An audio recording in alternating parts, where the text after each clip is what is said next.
अस्सलाम वालेकुम viewers, welcome to my YouTube channel. आज की इस वीडियो में first order partial differential equation को सॉल्व करने का मेथड सीखेंगे। First order partial differential equation by using the method of characteristics. Last video में हमने पार्शियल डिफरेंशियल इक्वेशंस के बारे में पढ़ा था। Order of partial differential equation, linear, non linear, quasilinear partial differential equations और इसके अलावा homogeneous and non homogeneous partial differential equation के बारे में पढ़ा था। इस वीडियो में हमने first order partial differential equation को सॉल्व करना है और वो भी characteristic method of characteristics. Generally solve करने के लिए हमें किसी भी values, initial values, boundary values की ज़रूरत नहीं होती, लेकिन जब हमें कोई भी एक स्पेसिफिक सोल्यूशन चाहिए इन केस ऑफ पीडीज़ या फिर ओडीज़, हमें उसके लिए इनिशियल या बाउंड्री वैल्यूज़ की ज़रूरत पड़ती है। तो किसी भी स्पेसिफिक एग्जाम्पल के थ्रू सॉल्व करने से पहले हम इसको जनरली देख लेते हैं। यहाँ पे हमारे पास फर्स्ट पे एक पार्शियल डिफरेंशियल इक्वेशन है जो कि first order partial differential equation है। इसमें यू कोई भी अननोन फंक्शन है और x and y are independent variables है। So a of x Y u into u of x is equal to b of x Y u and partial derivative of u with respect to x is equal to c of x y and u. यहाँ पे हमारे पास a b are coefficients हैं जो कि X Y और U पे depend कर रहे हैं, और जो यू ऑफ एक्स जो सबस्क्रिप्ट में एक्स दिया गया है ये पार्शियल डेरिवेटिव ऑफ यू है with respect to X, and similarly C X Y U भी एक इसकी नॉन होमोजीनियस टर्म है। तो हम ये कह सकते हैं कि general solution of above first order P D is equal to F of phi psi is equal to zero. जो ऊपर हमें पार्शियल डिफरेंशियल इक्वेशन दी गई है ये हमारे पास एक quasi linear partial differential equation है, क्योंकि ये लीनियर नहीं है। लीनियर कैसे नहीं है? क्योंकि ये लीनियर अपने डेरिवेटिव के लिहाज से तो है, हाईएस्ट डेरिवेटिव के ऊपर कोई पावर नहीं है, सो ये लीनियर डेरिवेटिव्स हैं, बट इसके जो कोफिशिएंट्स हैं वो डिपेंडेंट वेरिएबल पे डिपेंड कर रहे हैं। अननोन फंक्शन उनमें आ रहा है, जैसे कि A of x Y U में यू है, बी ऑफ एक्स वाई में भी यू है, तो ये एक quasi linear partial differential equation होगी। इसका solution F of phi of psi is equal to zero. अब यहाँ पे हमारे पास एफ क्या है? कोई भी आर्बिट्रेरी फंक्शन है। ये फंक्शन हमें तब नाउन होगा जब हमारे पास कोई भी इनिशियल वैल्यू प्रॉब्लम होगी या काशी प्रॉब्लम होगी। चूँकि हमने पहले जनरल सोल्यूशन के बारे में पढ़ना है तो हम इस एफ को एफ ही रहने देंगे। हमें नहीं पता ये एफ भी हो सकता है, ये एनी आर्बिट्रेरी फंक्शन है, आप इसकी जगह जी लगा दें, कुछ भी लगा दें। अब प्रॉब्लम ये है कि यहाँ पे जो फाई और साई है ये क्या है? फाई और साई कोई भी कॉन्स्टेंट्स हैं। कॉन्स्टेंट हैं C1, phi is equal to constant is equal to C1 and psi is equal to constant which is equal to C2। अब C1 C2 कोई भी कॉन्स्टेंट है जो कि solution curve of characteristic equation से हमें मिलते हैं। करेक्टरिस्टिक इक्वेशन हमारे पास है dx over a is equal to dy over b is equal to du over c।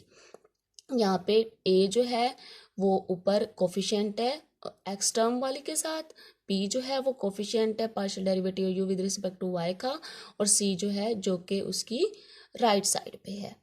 तो इसको अगर हम सॉल्व करेंगे तो किसी पार्टिकुलर एग्जाम्पल के थ्रू तो आपको ये बात बहुत अच्छे से समझ आ जाएगी कि करेक्टरिस्टिक इक्वेशन बनानी कैसी है, उसको सॉल्व कैसे करना है, और उसमें हमने ये जो फाई और साई है वो कैसे निकालना है।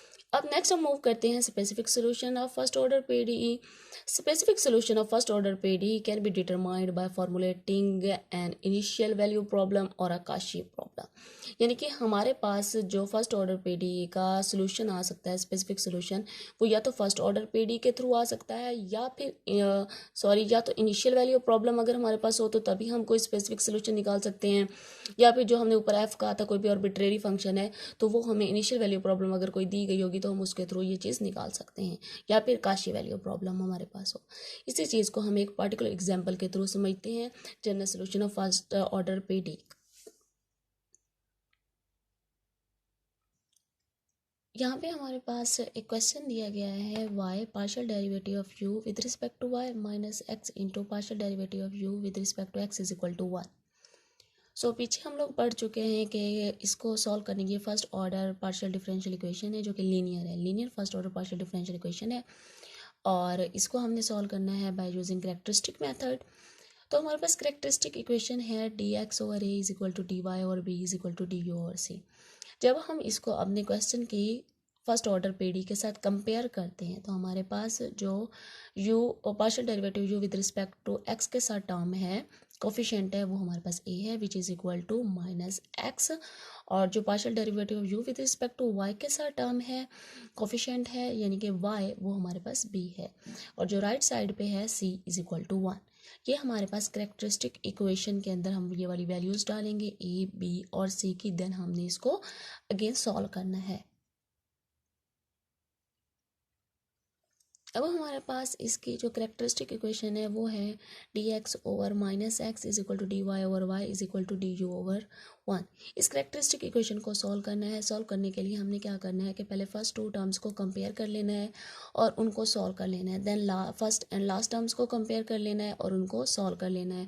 देन हमारे पास कोई भी एक आर्बिट्रेरी फंक्शंस में डाल देंगे इन दोनों को, और हमारे पास फाई और साई की वैल्यूज़ आ जाएंगी, और इन फाई और साई की वैल्यूज़ को हमने उस आर्बिट्रेरी फंक्शन में डालना है। सबसे पहले हमने क्या करना है, dx over -x is equal to dy over y, इसको हमने कंपेयर करना है और सॉल्व करना है। अब फर्स्ट टू टर्म्स को कंपेयर करने से हमारे पास क्या आ गया, dy by y is equal to dx by -x। अब हमने इस डिफरेंशियल इक्वेशन को सॉल्व करना है by applying integral on both sides, दोनों साइड पे इंटेग्रल अप्लाई कर दिया।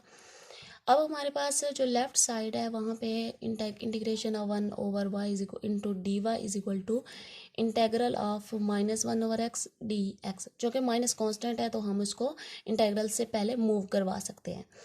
एंड जो हमारे पास इंटेग्रल होता है 1 ओवर y dy का, जो कि y नीचे है उसका डेरिवेटिव ऊपर दिया गया है, तो हम इसको लिख सकते हैं natural log of y is equal to, अब x का भी ऊपर डेरिवेटिव दिया गया है, so 1 over Y D X का जो डेरिवेटिव इंटेग्रल होता है वो नेचुरल लॉग ऑफ x होता है। माइनस उसके साथ आ गया, minus natural log of x, और कांस्टेंट ऑफ इंटीग्रेशन हमने साथ लगा दिया plus c1।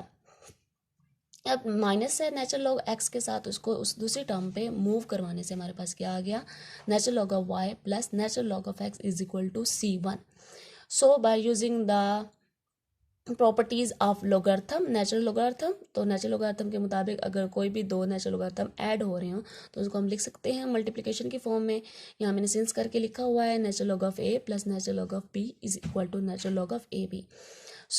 In our case natural log of y plus natural log of s is equal to natural log of y(x), और यहाँ पे natural log of x y, क्योंकि ये कम्यूटेटिव प्रॉपर्टी होल्ड करते हैं, इज इक्वल टू c1। अगर हम दोनों साइड पे नेचुरल लॉग जो होता है वो इन्वर्स होते हैं एक्सपोनेंशियल फंक्शन के, एक्सपोनेंशियल अप्लाई कर दिया, नेचुरल लॉग एक्सपोनेंशियल से कैंसिल हो गया, और हमारे पास दूसरी टर्म पे हमारे पास आ गया e raise to power c1, जो कि c1 कोई भी एक आर्बिट्रेरी कांस्टेंट है, तो हम इसको exponential raise to power c1 is also another constant, तो हम इसको लिख सकते हैं c1 is equal to capital c1, कोई और कांस्टेंट का नाम दे देते हैं, capital c1 is equal to e raise to power c1। तो हमारे पास जो लास्ट पे टर्म बन गई c1 is equal to X Y. हमने क्या पढ़ा था कि c1 जो है वो कोई भी कांस्टेंट होता है जो हमें करेक्टरिस्टिक इक्वेशन को सॉल्व करने से मिलता है, और वो किसके बराबर होता है, किसी भी फंक्शन फाई ऑफ फाई के बराबर होता है। तो हमारे पास फाई क्या आ गया, phi is equal to c1 and c1 is equal to X Y. तो फाई एक ऐसा फंक्शन है जो कि डिपेंड कर रहा होता है एक्स वाई पे, और या फिर यू भी हो सकता है। इन ओवर केस हमारे पास सिर्फ अभी एक्स वाई है।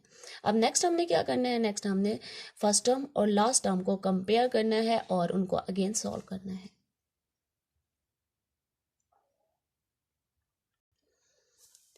फर्स्ट एंड लास्ट टर्म को कंपेयर करने से हमारे पास क्या आ गया, dy by minus X D X over minus X is equal to D U और 1, एंड वी नो दैट जब हमारे पास डिनोमिनेटर में 1 आ जाए तो वो उस इंटीजर्स के खुद के बराबर होती है। हम डी यू ओवर 1 को हम लोग लिख सकते हैं D you.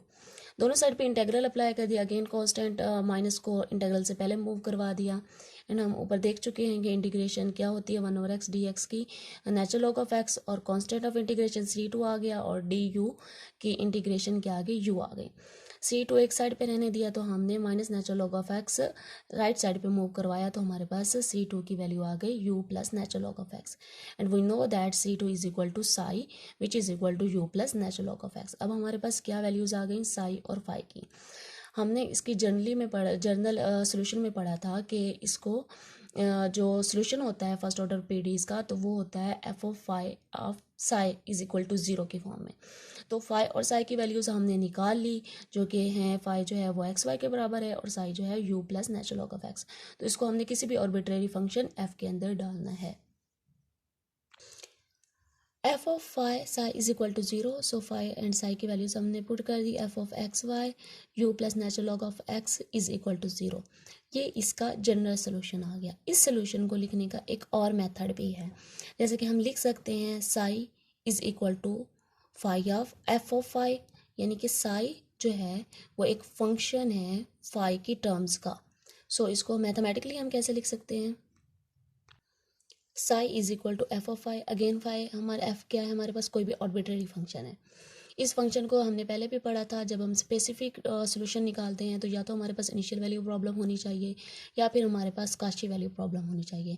In our case हमारे पास ना तो इनिशियल वैल्यू प्रॉब्लम है ना तो काशी वैल्यू प्रॉब्लम है।